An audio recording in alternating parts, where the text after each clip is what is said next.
کیا حضرت عمر رضی اللہ عنہ کا قبول اسلام کوئی اتفاقی امر تھا؟ کیا وہ اسلام سے اتنے دور اور اتنے نفور تھے کہ اس کی طرف آنکھ اٹھا کر دیکھنے اور اس کے کسی پہلو پر غور کرنے کے لیے تیار ہی نہ تھے؟ کیا اللہ جل شانہ نے ان کے دل میں دفعتاً ایمان ڈال دیا اور خباب رضی اللہ عنہ کے پاس دیکھے گئے صفحے یا قرآن کی ان آیات کو جو رسول اللہ صلی اللہ علیہ وآلہ وسلم نماز میں پڑھ رہے تھے اچانک اس شخص کی ہدایت کا وسیلہ بنا دیا جو اس کے دین کا سب سے بڑا دشمن تھا؟ کہیں حقیقت کچھ اور تو نہیں؟ واقعہ یہ ہے کہ حضرت عمر رضی اللہ عنہ خباب رضی اللہ عنہ کے پاس موجود صفحات کو پڑھنے اور کعبے کے غلاف میں چھپ کر رسول اللہ صلی اللہ علیہ وآلہ وسلم سے سورۃ الحاقہ کی آیات سننے سے پہلے بھی قرآن سے گوش آشنا ہو چکے تھے۔ انہوں نے قرآن پر بھی غور کیا تھا اور اس سے متعلق اپنی روش پر بھی۔ پھر وہ اپنے طرز عمل کو بھی چھانتے پھٹکتے رہتے تھے جو رسول اللہ صلی اللہ علیہ وآلہ وسلم اور آپ کے متابعین کے مقابلے میں انہوں نے اختیار کر رکھا تھا، اور اسی مسلسل فکر، اسی طویل سوچ بچار نے آخر اس منزل کی طرف ان کی رہنمائی کی جہاں اللہ کے حکم نے انہیں پہنچایا۔ حضرت عمر رضی اللہ عنہ کے قبول اسلام سے متعلق مورخین نے جو روایات نقل کی ہیں وہ ان دونوں وجہوں میں سے کسی ایک کی بھی صراحت نہیں کرتی، حالانکہ یہ کوئی دشوار بات نہ تھی۔ پھر اس صراحت سے ایک ایسی قطعی بات سامنے آ جاتی ہے جسے عوام بھی مسلم سمجھتے ہیں اور جو ہمارے نزدیک بھی تنقید و تنقیح سے بالاتر قرار پاتی ہے۔ ناظرین، ویڈیو میں مزید آگے بڑھنے سے پہلے آپ سے گزارش ہے کہ ہمارے اس چینل کو سبسکرائب کر کے نیچے موجود بیل آئیکن کو ضرور کلک کیجیے گا تاکہ آپ ہماری نئی ویڈیوز سے مستفید ہوتے رہیں۔ مشہور روایت ہے کہ حضرت عمر رضی اللہ عنہ رسول اللہ صلی اللہ علیہ وآلہ وسلم کو قتل کرنے کے ارادے سے چلے جب آپ صفا میں اپنے صحابہ کے ساتھ اقامت فرما رہے تھے، لیکن قرآن کے وہ اجزاء پڑھ کر جو خباب رضی اللہ عنہ ان کے بہنوئی اور بہن کو پڑھا رہے تھے، ہدایت الہی نے انہیں توفیق سعادت عطا کر دی۔ جب ہم اس روایت پر نظر ڈالتے ہیں تو عقل اس بات کو تسلیم نہیں کرتی کہ حضرت عمر رسول اللہ صلی اللہ علیہ وآلہ وسلم کو قتل کرنے بدست شمشیر جائیں اور انہیں یہ بھی معلوم ہو کہ 40 صحابہ جن میں حمزہ رضی اللہ عنہ بن عبد المطلب اور ابو عبیدہ بن الجراح رضی اللہ عنہ جیسے مکہ کے نامور بہادر بھی شامل ہیں، آپ کی خدمت میں جانثاری کے لیے حاضر تھے۔ بھلا حضرت عمر رضی اللہ عنہ یہ کیسے سمجھ سکتے تھے کہ وہ تنہا ان سب پر غالب آ جائیں گے؟ یہ صحیح ہے کہ وہ محمد صلی اللہ علیہ وآلہ وسلم کو قتل کر کے یہ آئے دن کا جھگڑا ختم کر دینا چاہتے تھے، اور انہوں نے اپنے ارادے کو جامع عمل پہنانے کے لیے طریقے بھی سوچ لیے تھے۔ لیکن جب انہوں نے قرآن کے اجزاء پڑھے اور اس کے حسن اثر سے متاثر ہو گئے تو اپنا ارادہ بدل دیا اور قبول اسلام کر لیا۔ لیکن ان کے قبول اسلام والی مشہور روایت میں ارادہ قتل کی جو تصویر پیش کی گئی ہے، عقل اس سے انکار کرتی ہے۔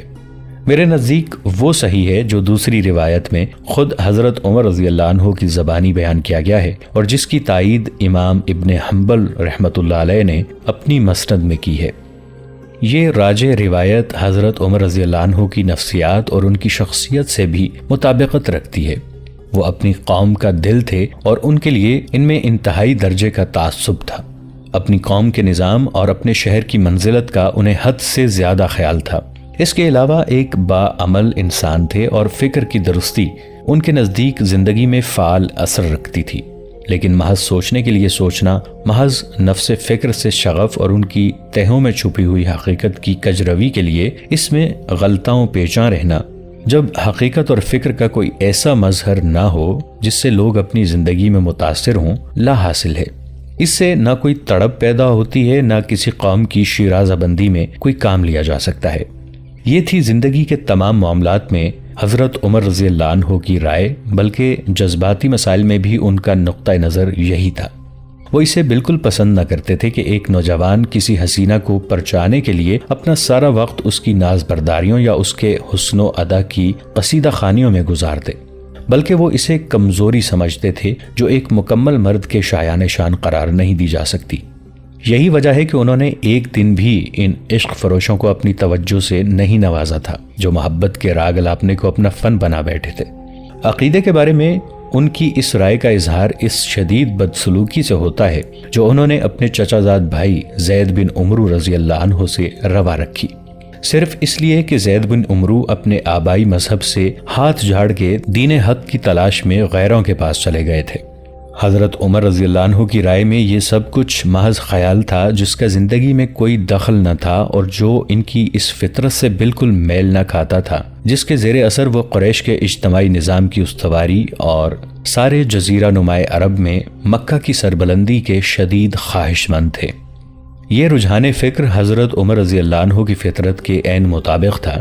ان کے جسم میں توانائی تھی، اس لیے وہ طاقت پر اس کے تمام مظاہر میں ایمان رکھتے تھے۔ بالخصوص بعثت نبوی صلی اللہ علیہ وآلہ وسلم کے ابتدائی دور میں ان کا یہ ایمان بڑا مستحکم تھا، جس کی وجہ یہ تھی کہ وہ ان کے افوان شباب کا زمانہ تھا،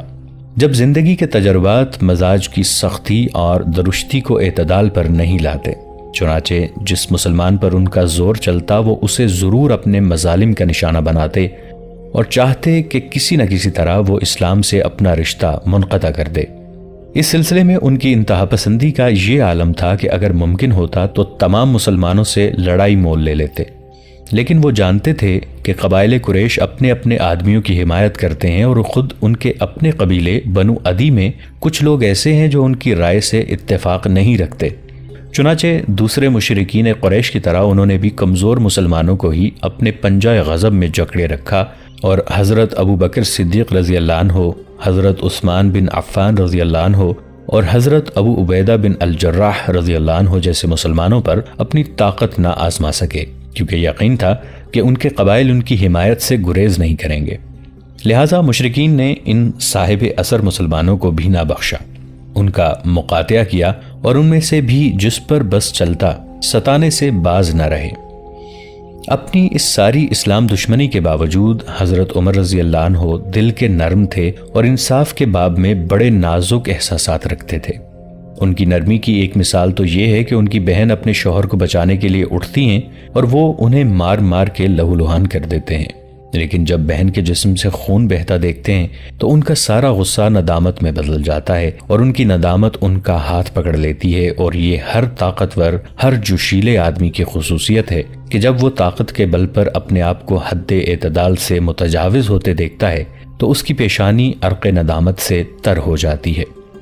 دوسری مثال جس سے حضرت عمر رضی اللہ عنہ کی رقت قلب پوری شان کے ساتھ نمایاں ہو جاتی ہے، ان کی وہ گفتگو ہے جو ام عبداللہ بنت ابی حشمہ سے ہوئی تھی، جس دن وہ دوسرے مسلمانوں کے ساتھ حبشہ کی طرف ہجرت کرنے کی تیاریاں کر رہی تھیں۔ ام عبداللہ کے دل پر اس رقت کا اتنا اثر ہوا کہ اپنے شوہر کی واپسی پر ان سے کہا، اگر تم ابھی عمر کی رقت اور دل سوزی کو دیکھتے تو ان کے اسلام کی تمنا کرنے لگتے۔ ان تمام باتوں سے ظاہر ہوتا ہے کہ حضرت عمر رضی اللہ عنہ بعد کو اسلام قبول کرنے والے تھے۔ حضرت عمر رضی اللہ عنہ کو مکہ کے نظام اور اس کے وقار کا بہت خیال تھا اور وہ ڈرتے تھے کہ نئے دین کی اشاعت سے مکہ کی عظمت اور منزلت کو ٹھیس لگے گی، لیکن جب انہوں نے دیکھا کہ نبی عربی علیہ الصلاۃ والسلام اور آپ صلی اللہ علیہ وآلہ وسلم کے صحابہ دعوت اللہ کے فرائض بڑے دل نشین انداز میں انجام دیتے ہیں اور زمین میں کسی قسم کا فساد نہیں پھیلاتے، پھر وہ اپنے دین پر بھی پوری قوت سے قائم ہیں اور اپنے عقیدے کو زندگی کی ہر چیز یہاں تک کہ خود زندگی سے بھی زیادہ قیمتی سمجھتے ہیں، تو ان کے متعلق از سر نو غور کرنا شروع کر دیا اور اسی ذیل میں اپنی بدسلوکیوں پر بھی نظر ڈالی۔ انہوں نے سوچا مسلمانوں کو دھمکیاں دی گئیں، اذیتیں پہنچائی گئیں، ان پر طرح طرح کے ستم ڈھائے گئے، لیکن نہ ان کے پائے ثبات میں لغزش پیدا ہوئی، نہ ان کے دلوں میں کمزوری نے راہ پائی، بلکہ ہر مصیبت کے جواب میں ان کی زبان یہی کہتی رہی کہ اللہ ہمارا رب ہے۔ اور جب ان پر مصائب و مظالم کی انتہا کر دی گئی تو انہوں نے وطن کو اپنے عقیدے پر قربان کر دیا اور اپنے دین کی حفاظت کے لیے ایک اجنبی ملک کی طرف ہجرت کر گئے۔ ایسی صورت میں اس دین کو محض فکری اور نظری قرار نہیں دیا جا سکتا کہ اس کا اپنے متبعین کی انفرادی اور اجتماعی زندگی پر کوئی اثر نہ ہو، بلکہ وہ ایک زبردست قوت ہے جو مسلمانوں کے انفرادی اور اجتماعی زندگی پر یکساں اور غیر معمولی اثر رکھتی ہے۔ یہ اثر آغاز اسلام ہی سے مکہ کی زندگی میں ظاہر ہونا شروع ہو گیا تھا، اور جوں جوں دن گزر رہے تھے اس کا دائرہ وسیع اور اس کے نقوش واضح ہوتے چلے جا رہے تھے۔ پھر مکہ اور اس کی عظمت کا حشر کیا ہوگا اگر ہجرت کا یہ سلسلہ یوں ہی جاری رہا اور عربوں کو معلوم ہو گیا کہ مکہ کے باشندے مکہ میں نہیں رہ سکتے، اس لیے کہ ان پر ظلم ڈھائے جاتے ہیں اور ان کی قبائل کی موجودگی میں ڈھائے جاتے ہیں، جس سے ان کے قرابت اور ہمسائیگی کے تعلقات ہیں۔ پھر ان سب جور آزمائیوں، تمام ستم رانیوں کا سبب صرف یہ ہے کہ مظلوم جماعت کے عقائد طاقتور گروہ کے عقائد کے خلاف ہیں۔ حالانکہ جزیرہ نماء عرب میں عقائد کا اختلاف ایک عام بات ہے۔ وہاں مختلف بتوں کو پوجنے والے رہتے ہیں، وہاں اہل کتاب یہود نصارہ اور ایرانی مذہب کے پیرو مجوسی آباد ہیں، تو کیا مکہ کے لیے یہ بہتر نہ ہوگا کہ ان مسلمانوں سے صرف نظر کر لیا جائے؟ نہ ان کے عقائد کے سبب ان پر ستم توڑے جائیں، نہ انہیں اسلام سے روگرداں کرنے کی کوشش کی جائے، اور ہر شخص کو اسلام میں داخل ہونے اور مسلمانوں کے ساتھ رہنے کی اجازت دے دی جائے۔ اور کیا عمر رضی اللہ عنہ جیسے انسان کے لیے، جس کا مطالعہ اوروں کے مطالعے سے وسیع ہے، جو فارس و روم اور یہود و نصارہ کا فلسفہ اپنی قوم کے دوسرے لوگوں سے بہتر جانتا ہے، یہ مناسب ہے کہ وہ مسلمانوں کی مخالفت کرتا رہے اور اسلام کو نقد و بصیرت کی بجائے تعصب اور کینہ پروری کی آنکھ سے دیکھتا رہے؟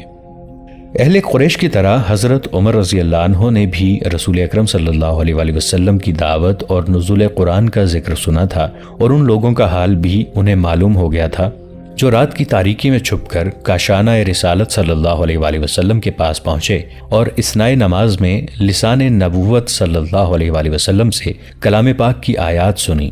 اس کے بعد دوسری رات کو الگ الگ گئے اور واپسی میں جب ان کا میل ہوا تو ایک دوسرے کو ملامت کرنے لگے۔ ابو الحکم بن حشام کا وہ جواب بھی ان کے علم میں آ گیا تھا جو قرآن کی آیات کے متعلق لوگوں کے پوچھنے پر اس نے دیا تھا کہ ہم میں اور بنو عبد مناف میں شرف و عظمت کا جھگڑا تھا، انہوں نے کھانا کھلایا تو ہم نے بھی کھلایا، انہوں نے ذمہ داریاں سنبھالیں تو ہم نے بھی سنبھالیں، انہوں نے بخششیں کیں تو ہم نے بھی کیں۔ غرض یہ کہ ہم ایک دوسرے کے دوش بدوش چلتے رہے، لیکن جب ہم نے شہ سواری میں ان سے سبقت حاصل کی تو انہوں نے دعویٰ کر دیا کہ ہم میں نبی مبعوث ہوا ہے جس پر آسمان سے وحی نازل ہوتی ہے۔ اب ہم اس کا جواب کیسے دے سکتے ہیں؟ خدا کی قسم ہم اس پر کبھی ایمان نہیں لائیں گے، ہرگز اس کی تصدیق نہیں کریں گے۔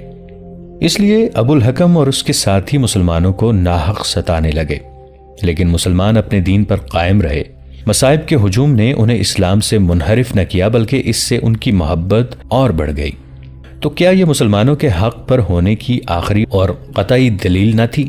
پھر ابو جہل تو صرف اس لیے محمد صلی اللہ علیہ وآلہ وسلم کے دین کے متعلق سوچنے، ان پر ایمان لانے اور ان کی تصدیق کرنے سے انکار کر رہا تھا کہ بنو عبد شمس اور بنو عبد مناف میں منافست تھی۔ لیکن عمر رضی اللہ عنہ کو کیا ہوا تھا جو وہ اس دین پر غور نہ کرتے، جبکہ بنو عدی اور بنو عبد مناف کے درمیان کوئی مسابقت بھی نہ تھی؟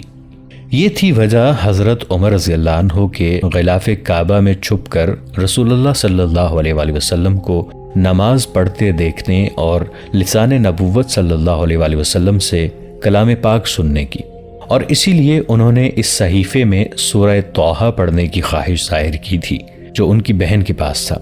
حضرت عمر رضی اللہ عنہ نے ان سب باتوں پر غور کیا اور کرتے رہے، یہاں تک کہ ہدایت پائی اور اللہ نے ان کے ذریعے سے اپنے دین کی حمایت اور اپنے رسول صلی اللہ علیہ وآلہ وسلم کی مدد فرمائی۔ سرکار دو عالم صلی اللہ علیہ وآلہ وسلم کی انتہائی تمنا یہ تھی کہ اسلام کو ایسے مضبوط دل اور طاقتور شخص کی حمایت حاصل ہو جائے جو اپنے عقیدے کی راہ میں دشمن کا مقابلہ کرنے سے نہ ڈرے۔ اسی لیے آپ صلی اللہ علیہ وآلہ وسلم اپنے پروردگار سے دعا مانگتے تھے کہ یا اللہ ابو الحکم بن حشام یا عمر ابن خطاب کی قوت اسلام کے شامل حال کر۔ ابو الحکم ایک قوی ہیکل، تیز زبان اور جنگ و جدل سے نہ گھبرانے والا آدمی تھا، اور حضرت عمر ابن خطاب جو کچھ تھے وہ ہم پہلے بتا چکے ہیں۔ اس لیے ان دونوں میں سے کسی ایک کا قبول اسلام مسلمانوں کی حمایت کے لیے مفید تھا، اور جو مصیبتیں اور اذیتیں مسلمان اس وقت برداشت کر رہے تھے وہ ان میں سے کسی ایک کے مسلمان ہو جانے سے بہت حد تک کم ہو سکتی تھیں۔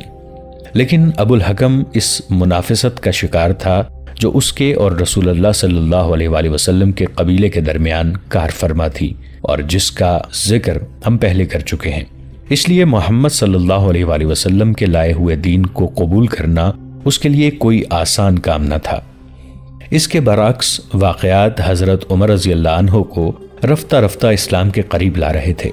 اپنی قوم کے تعصب اور اپنے شہر کے نظام کی جو زنجیریں انہیں جکڑے ہوئے تھیں وہ آہستہ آہستہ ڈھیلی پڑ رہی تھیں، اور ان کے دل میں حقیقی انصاف کا جو عنصر تھا وہ باقی تمام عناصر پر غالب آ رہا تھا۔ یہاں تک کہ گزشتہ تفصیل کے مطابق وہ صفا میں ارقم رضی اللہ عنہ کے مکان پر رسول اللہ صلی اللہ علیہ وآلہ وسلم کی خدمت میں حاضر ہوئے، یا جب حضور صلی اللہ علیہ وآلہ وسلم کعبے میں نماز ادا فرما کر اپنے گھر تشریف لے جانے لگے تو آپ صلی اللہ علیہ وآلہ وسلم کے پیچھے پیچھے ہو لیے، اور جب رسول اللہ صلی اللہ علیہ وآلہ وسلم نے دریافت فرمایا تم کیوں آئے ہو، تو بغیر کسی تردد یا تکلف کے جواب دیا، میں خدا، اس کے رسول صلی اللہ علیہ وآلہ وسلم اور اس کی وحی پر ایمان لانے حاضر ہوا ہوں۔ ناظرین، آج کے لیے اتنا ہی، ملیں گے ایک نئی ویڈیو کے ساتھ، تب تک کے لیے ہمارا اور آپ کا اللہ نگہبان۔